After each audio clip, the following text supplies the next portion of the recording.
বর্ষাতে এবার আমরা বেরিয়ে পড়লাম উত্তরবঙ্গের অফবিট কিছু জায়গা ঘুরে দেখব। বর্ষায় পাহাড় যেন সেজে ওঠে, যেমন মেঘ কুয়াশার খেলা তেমনি থাকে পাহাড় পুরো সবুজে মোড়া। এই অপরূপ প্রকৃতি আমরা পরখ করব বলে বেরিয়ে পড়লাম উত্তরবঙ্গের অফবিট জায়গায়।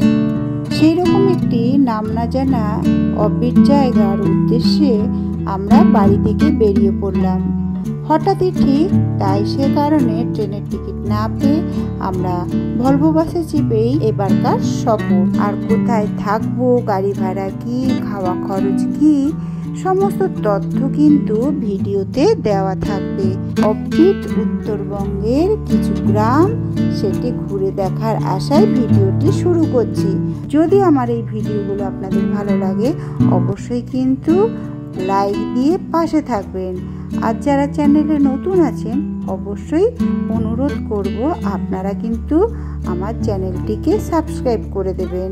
তাহলে কথা না বাড়িয়ে চলুন ভিডিওটি শুরু করা যাক। আমি রয়েছি ধর্মতলা। সব রকম এখানে ভালো ভলভো বাসগুলো এখান থেকে ছাড়ে দূর দূর প্রান্তে। আমরা যাব উত্তরবঙ্গ, যাব কিসে? শ্যামলী পরিষেবায়। বাস হচ্ছে 7:15। বাসের ভেতরটা কতটা ভালো, কি পরিষেবা দিচ্ছে না দিচ্ছে সমস্ত কিন্তু আপনাদেরকে দেখাবো।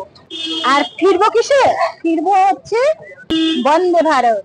কোথায় যাব, কোথায় ঘুরবো, কোথায় থাকবো, বর্ষার ওয়েদারে কোন সাইট খোলা থাকে না থাকে আমরা জানি না, সে কারণে আমরা কিছুই বুক করে যাইনি। ওখানে গিয়ে ডিসাইড করব কোন দিকটায় গেলে খোলা পাবো। এসে পৌঁছে কিন্তু শ্যামলী বাসের টিকিট কেটেছি, তার জন্য আমাদের পার হেড পড়েছে 1500 টাকা। বাসের এই পোর্শনটা হচ্ছে লাগেজ রাখে। আর যে কটা সিট পেয়েছি সব কটাই কিন্তু আপারে পেয়েছি। দুটো ব্যাগের দুটো ট্যাগ লাগিয়ে ভেতরে ঢুকিয়ে দিল। রয়েছি আমি শ্যামলী বাসে, লাক্সারিয়াস ব্যাপার আছে। ড্রাইভার ভাই রয়েছে আর সঙ্গে দুজন আমাদের ভাই রয়েছে, তারা পরিষেবা দেওয়ার জন্য প্রস্তুত। দারুণ পরিষ্কার পরিচ্ছন্ন, বিছানাগুলো পরিষ্কার আছে। কেউ অপর পরিচিত যদি কেউ ওই বেডে থাকে, কেউ ওই বেডে থাকে, তো মাঝখানে এরকম পর্দাটা দিয়ে দিতে পারবেন। তো মনিটর আছে, এসিও রয়েছে। প্রথমে রয়েছে মৌসুমী বৌদি, রয়েছে স্মৃতিদি, কন্যা বৌদি, আই বলো। আর এখানে আমি আর স্বপ্না থাকবো। স্বপ্না রয়েছে, মিতাদি রয়েছে, আমাদের সবচেয়ে সিনিয়র দিদি রয়েছে মমতা দি। বেশ কমফোর্টেবল লাগছে। তো এখানে স্ন্যাক্স কিন্তু দেয়নি, শুধু জলের বোতল পার হেড একটা করে দিয়ে গেছে। অনলাইন টিকিট কাটেনি, এখন নিল আজকে 1500 টাকা। এখন অফ সিজন, সে কারণে এটা নাকি সিজন অনুযায়ী ভ্যারি করে। গুড মর্নিং, এখন হচ্ছে আজকে 17 তারিখ, সকাল 5:30। আমরা চলে এসেছি ডালখোলা। এখানে বাস স্টপ দিয়েছে যে আমাদের বাস শ্যামলী। আর এখানে চায়ের জন্য আমাদের তো টি ব্রেক দিয়েছে, যারা বাথরুম যাওয়ার যাবে। রাত্রেবেলা কৃষ্ণনগর দাঁড়িয়েছিল খাওয়ার জন্য, তো আমাদের একজন অসুস্থ হয়ে গেছিলো বলে আর আমি ভিডিও করতে পারিনি। তো দেখা হচ্ছে শিলিগুড়িতে গিয়ে। আমি চলে এসেছি শিলিগুড়িতে। শিলিগুড়ি বাস স্ট্যান্ড এটা। তো ট্রাভেল এজেন্সির সাথে আমরা কথা বলে আমাদের মোটামুটি একটা ট্যুরটা সেট করা হলো। একটাই হোমস্টে রাখবো আর সেখান থেকে সমস্ত ট্যুরগুলো আমরা করব। এই নাম্বারে যোগাযোগ করতে পারেন আপনারা। ব্যবহার ভালো পেয়েছি এখনো। ওনার সাথে, তোমার নাম কি? আমার নাম Rashid. Rashid north east tour and travel. হ্যাঁ, নর্থ ইস্ট এই ট্রাভেলসের সাথে কথা বলে আমরা আজকে ট্যুরটা এখান থেকে নিয়ে নিলাম। 3 রাত্রি 4 দিনের সফরে আমাদের কত করে পড়লো অবশ্যই কিন্তু জানাবো। এখান থেকে আমাদেরকে সাইট সিন করাতে নিয়ে যাবে। সাইট সিন আমাদের ইনোভা দিয়েছে, তো এই ইনোভাটা করে আজকে আমরা 4 দিন ঘুরবো। আর লাগেজ প্যাক করার পর এবার আমরা রওনা দেবো। সারাদিন ঘুরতে যাব আর বিকেল হয়ে যাবে আমাদের হোটেলে পৌঁছাতে। আর দেখাবো আজকে পুরো ট্যুরের সিন কোথায় কোথায় আমরা দেখতে পাবেন। এখন আমরা সেবক রোডের ওপর দিয়ে যাচ্ছি। আমরা আবার 7 জন মিলে বেরিয়ে পড়েছি, যাচ্ছি। এবারের সফরে আমরা 7 জন মহিলা। আমাদের এই মহিলা টিমটি প্রায়শই বেরিয়ে পড়ি কোথাও না কোথায় ঘুরতে। এবারে আমাদের এই বর্ষায় উত্তরবঙ্গ সফরটা বেশ একটা চ্যালেঞ্জিংয়ের ব্যাপার। রাস্তা কতটা খোলা পাবো আমরা কিন্তু কেউ জানি না। তাও আমরা উত্তরবঙ্গ বেরোলাম অপরূপ সৌন্দর্য পাহাড়কে পরখ করার জন্য। যত গাড়ি নিয়ে এগোচ্ছি পাহাড় পেরিয়ে এবার আমরা সমতলের মধ্যে দিয়ে আবার যেতে যেতে চা বাগানের মধ্যে শোভা যেন সত্যি মন ছুঁয়ে যাচ্ছে। আঁকেবাঁকে শুধুই চা বাগান, গাড়িতে চাইছে না বসে থাকতে। সে কারণে ড্রাইভার ভাইকে বলে আমরা গাড়ি থামাতে বাধ্য হলাম। দুদিকে চা বাগান আর মাঝখান দিয়ে রাস্তা, অপরূপ সুন্দর এই প্রকৃতি দেখার জন্য গাড়ি থামাতে বাধ্য হলাম। ডুয়ার্সের চারিদিকে চা বাগান আর চা বাগান দেখছি। Hello Dooars, hi Dooars. আমরা আমারই টিকিট এনজয় করছি। এই বলতে কি আমার বলে যাবে না, আমার আসবে না। কি বাগানে রয়েছি,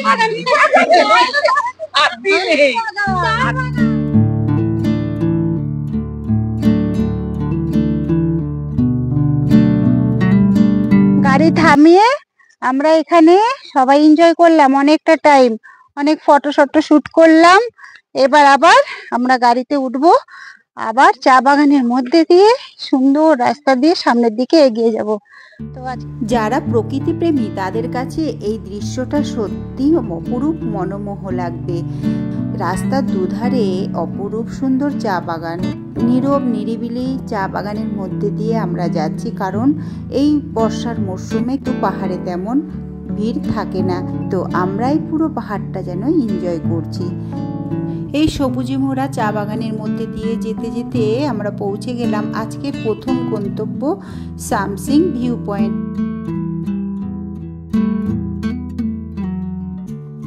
এখান থেকে নদীটাকে পুরোটা দেখা যায়, পাহাড়ের রেঞ্জটাও পুরোটা দেখা যায়।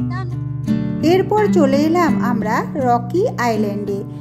এইটি হচ্ছে মূর্তি নদীর উপরে বড় বড় অনেক পাথর রয়েছে, তাই এই জায়গাটির নাম হয়েছে রকি আইল্যান্ড। সবুজে মোড়া পাহাড় আর তার বুক চিরে বয়ে চলেছে এই মূর্তি নদী। সাদা ধবধবে এই জল, ভীষণ ঠান্ডা। আমরাও বেশ অনেকটা টাইম এই জলে পা ভিজিয়ে বেশ আনন্দ করলাম। অনেকটা টাইম রকি আইল্যান্ডে কাটিয়ে এরপর আমরা আমাদের পরের গন্তব্যের দিকে রওনা দিলাম।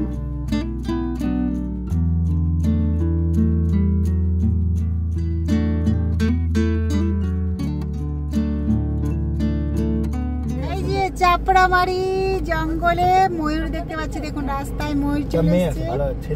এই দেখুন কোথায়, দেখা দেখা দেখা দেখা, এই যে ময়ূরটা, এই যে ছোট বাচ্চা নারী। বাস আমরা চাপড়ামারি ফরেস্টের পাশ দিয়ে যাচ্ছি, আর নদী রয়েছে ডান দিকে নদী, এটি হচ্ছে জল ঢাকা নদী, আর ওপারেই রয়েছে ভুটান। ওই যে ভুটান দেখা যাচ্ছে পাহাড়গুলো। রাস্তায় পড়লো রাবার গাছ, অনেক রাবার গাছের বাগান রয়েছে। এই যে রাবার গাছ, এগুলো হচ্ছে রাবার গাছে সব বেঁধে দেওয়া আছে প্লাস্টিক, এইগুলো এখানে চাষ করছে রাবার গাছের। আমরা চলে এসেছি গৌরীবাস, আর খুব কাছে ভুটানকে দেখা যাবে। নিচে হচ্ছে জলঢাকা নদী আছে, এই দেখুন নিচে অপূর্ব সুন্দর একটি নদী, জলঢাকা নদী বয়ে যাচ্ছে। আর ঠিক অপোজিটেই ভুটান পাহাড়, ভুটানের ঘর বাড়ি দেখা যাচ্ছে। ভুটানকে কাছ থেকে দেখতে পারবেন একদম, ওই পাহাড়ের ঘর বাড়ি লোকজন সব দেখা যাচ্ছে। এটি হচ্ছে ভুটান, আর এই হচ্ছে নিচে জলঢাকা নদী। অল্প করে বয়ে চলেছে জলঢাকা নদী। প্লাস্টিকে লেগে গেছে। আগামীকাল যাব আমরা বিন্দু, শেষ গ্রাম, যেটি হচ্ছে অপোজিটেই ভুটান, একদম খুব কাছেই দেখা যাবে, সেটি আপনাদের দেখাবো। আমরা সকালবেলা নেমেছি, নেমে আমরা বুকিং করে নিয়েছিলাম 3 রাত্রি 4 দিনের জন্য গাড়ি, হোটেল, সমস্ত কিছু। তো সাইট সিন করতে করতে আমাদের নিয়ে যাবে হোটেলে। ঘড়িতে বাজছে এখন 3:26 ঘড়িতে। আমরা খাবো, সারাদিন খাইনি। এই গৌরীবাস ভিউ পয়েন্টে এসছি, এখানে খাওয়া দাওয়া। আমরা এখানে খেতে বসে গেছি। আমরা 7 জন রয়েছে, তার মধ্যে 3 জনা ভাত খাচ্ছে, 4 জন আমরা মোমো খাচ্ছি। তো গরম মোমো দিয়েছে, চিকেন মোমো মোটামুটি, কিন্তু দেয়নি, শুধু চাটনি দিয়েছে। আমরা খেয়ে চলে যাবো হোটেলে। আজকে আমরা হোটেলে থাকবো, আগামীকাল আবার সাইট সিন করতে বেরোবো। হোমস্টে, তো এই হোমস্টেতে আমরা থাকবো। বেশ সুন্দর সাজানো গোছানো ছোট্ট হোমস্টের মধ্যে।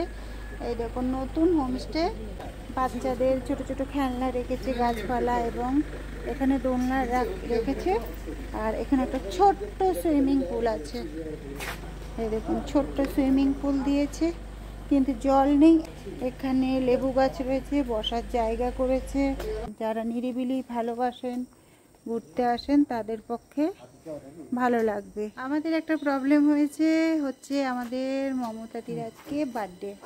তো বার্থডে গার্লের একটা বিষয় হচ্ছে, প্রথম কথা হচ্ছে আমরা সুইমিং পুল দেখে বুক করেছিলাম। এখানে সুইমিং পুলটা ছোট, প্রথম কথা। দ্বিতীয় কথা, সুইমিং পুলে জল নেই, তা ওরা বলছে কালকে ব্যবস্থা করে দেবে।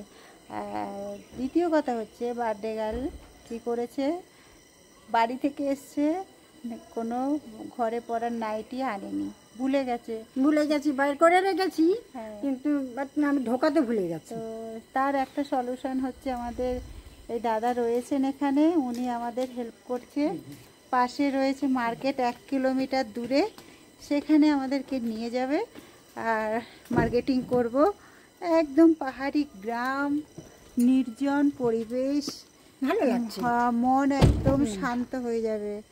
আর তেমন আতিথেয়তা যেটা বলে এই দাদার কাছে, তেমন আমরা আদর আপ্যায়ন দুটোই পাচ্ছি। ভীষণ ভালো একটা মানুষ আমরা এখানে পেলাম, যে আমাদের বলার সাথে সাথেই, প্রবলেমের কথা বলার সাথে সাথেই উনি আমাদেরকে একদম হাত বাড়িয়ে দিয়েছে। বললে আপনি চিন্তা করবেন না, চলুন আপনাদেরকে মার্কেটে নিয়ে যাচ্ছি। তো উনি নিজে ড্রাইভ করবে, আর আমাদের যে ড্রাইভার ভাই নিয়ে এসছে সে রেস্ট করছে ঘরে, আর এই দাদা নিয়ে যাচ্ছে। তো পাহাড়ি লোক, খুব ভালো লোক। অনেকক্ষণ গল্প করলাম ওনার সাথে দাঁড়িয়ে দাঁড়িয়ে। ওনারা এখানে 80 বছর ধরে রয়েছে। আর 80 বছর? হ্যাঁ, ওনার দাদু বাবা সব এই জায়গাটাতেই ছিলেন। তো পাহাড়ি মানুষ ভীষণ ভালো, হেল্পফুল। আমাদের প্রবলেম, আমরা শুধু মহিলারা এসেছি, উনি একদম নিজের মতন করে আমাদের ব্যবহারটা এখনো পর্যন্ত পেলাম। তো চলুন পাহাড়ি গ্রামে আজকে আমরা আচ্ছা, মোবাইলে উনি আনতে যাচ্ছে, মোবাইল রেখে এসছে। পাহাড়ি গ্রামে আমরা আজকে শপিং করব। তো সেটা কোথায় দেখাবো? এই দেখুন নির্জন জায়গা, এই দেখুন ভীষণ ভালো জায়গায় একটা বাড়ি বানাচ্ছে এদের এখানে, পাহাড়ের কোলে বাড়ি। মানে কি বলবো, এতদিন আমরা পাহাড়কে হেঁটে হেঁটে চলে যেতাম, ঘুরতাম, আবার হোটেলে গিয়ে থাকতাম। তো এটা একদম গ্রাম, পাহাড়ি গ্রাম, ঝিঝি পোকার ডাক, একদম পাহাড়ি লোক, গুটি কয়েক হোমস্টে, বাস। তো চলুন যা যাক, আজকে আমরা পাহাড়ি গ্রামে শপিং করব। মানে ওনারা 80 বছর এখানে রয়েছে। মানে আজ থেকে আমি চিন্তা করি, 80 বছর তো মানে 20 বছর আগে তো আরো এখানে ছিল, কোনো বাড়ি ঘর তো ছিল না। 1945 এই গ্রামটা খুলেছিল। এই গ্রামটা তখন লোক অতটা যাতায়াত করতো না, সেই সময় মানুষের আসার জন্য সেই রকম রাস্তাঘাট করে খুলে দেওয়া হয়েছিল এই গ্রামটা। তো সেই থেকে এইটার নামও হচ্ছে 45 গাঁও হ্যাঁ 45 গাঁও। তো আমাদের হোমস্টেটার নামও সেইটা। ছোট্ট সরু রাস্তা, এই রাস্তা দিয়ে আমরা এসেছি, এত সরু রাস্তা দিয়ে এসেছি, আমার তো ভয় লাগছে, এত সরু রাস্তা গাড়ি চলছে। কত সুন্দর গ্রামটা দেখুন, বয়স্ক মানুষ হাঁটছে। এই দাদা আমাদেরকে গল্প শোনাতে শোনাতে নিয়ে যাচ্ছে, গ্রামের গল্প। দাদার নাম কি? সঞ্জয় দা। ও অনার আছে শিলিগুড়িতেও একজন, উনি বললেন ওনার দাদা, বড় দাদা, উনি আর এনারা মিলে এই হোমস্টে চালায়।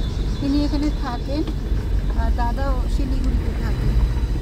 তো গল্প বলছে যে এখানে ঔষধি গাছ, অনেক গাছের প্ল্যান্টেশন হয়, জ্বরের যে ওষুধ পাওয়া যায় সেই গাছ এখানে হয়। Cinchona plantation. হ্যাঁ সিনকোনা। আমাদের প্রায় 1 কিলোমিটার দূরে নিয়ে এসছে একটা গ্রামে।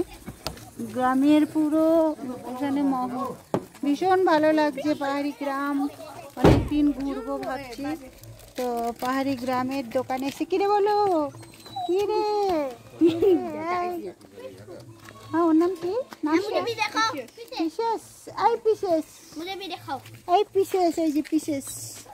तुम्हारा नाम क्या है? तानिया छेत्री। तानिया छेत्री है। कौन सी क्लास में हो? हाँ, तुम्हारा नाम क्या है? निखिल। निखिल। निखिल क्या है? गुरुंग। बाजे पाइयो। আচ্ছা, খেলছে দেখুন রাস্তায়। এখানকার দোকান দেখুন, এই যে দোকান চলে এসছে মমতাদি এখানে। কই মন্দির? কালী মন্দির, সাই নাইটি দেখো। এটা কি? এটা কি গাছ? কলা গাছ, কলা ফুল।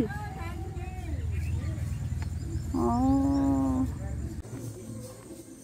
গ্রাম ঘুরছি, গ্রাম। এখানে গণেশজি রয়েছে, ফুল রয়েছে, খুব ভালো লাগছে। সাই বাবার মন্দির, এখানে ভেতরে প্রার্থনা চলছে, গান চলছে এই যে ভেতরে। আর দেখুন গ্রামের কত সুন্দর পরিবেশ, এখানে কত ধরনের গাছ আছে। গোছানো গ্রাম, খুব সুন্দর, পরিষ্কার না? পরিষ্কার গ্রামটা দেখো। ক্যাফে আছে বলছে, একটা ছোট্ট ক্যাফেতে পিজা হয়। এখানে একটা জিনিস খুব ভালো, সবার বাড়িতে এই রকম নানান ধরনের কিন্তু গাছ রয়েছে, সবার বাড়িতে। পুরো গ্রিলটায় দেখুন এইভাবে পাহাড়ি ফুল এরা লাগিয়ে রেখেছে, ঝুলে রেখেছে পুরো গ্রিল সারা বাড়িতে। এই দিকটা দেখুন। আবার এই যে সার রেডি করেছে, গাছে দেবে। আর এই যে কত রকমের অর্কিড আছে, অনেক ধরনের অর্কিড আছে, বেশ সুন্দর লাগছে। পাহাড়ি ক্যাফে খাবো না, নিতে এসছি, সেটা হচ্ছে পিজা নেব। এখানে কেক পাওয়া যায় না, তাই পিজা দিয়ে আজকে আমাদের মমতাদির বার্থডে সেলিব্রেট করব আমরা। একটা কোল্ড ড্রিঙ্কস আর একটা পিজা নিয়ে আমাদের 45 গাঁও হোমস্টেতে ফিরে এলাম। পিজার দামটা বেশ অনেকটা বেশি ছিল। বাচ্চা এখন 7:15 আমাদেরকে দিয়ে গেছে সন্ধ্যেবেলা স্ন্যাক্স এবং এখানকার টাইম দেখাচ্ছে এটা। হ্যাঁ, আমার পরে কি বলছে 7:16 হয়ে গেছে তো। আমাদের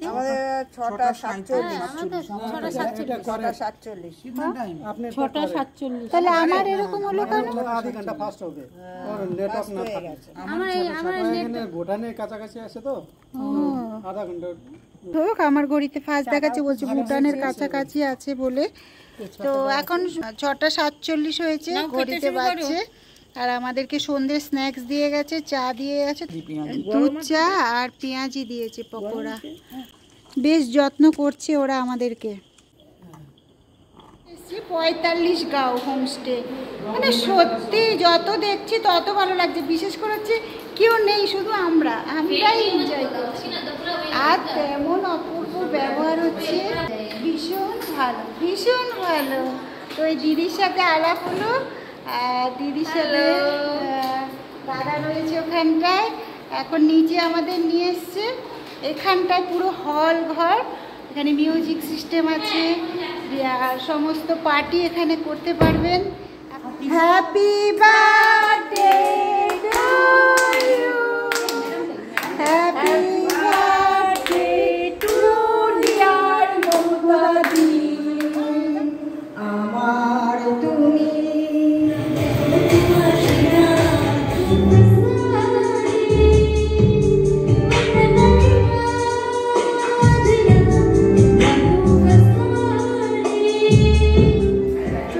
রাতে ডিনার করতে চলে এসছে, দিয়েছে আলু ভাজা, একটা আলু পটলের তরকারি, রাইস আছে, স্যালাড আছে, ডাল আছে, আর চিকেন চলে এসছে আজকে।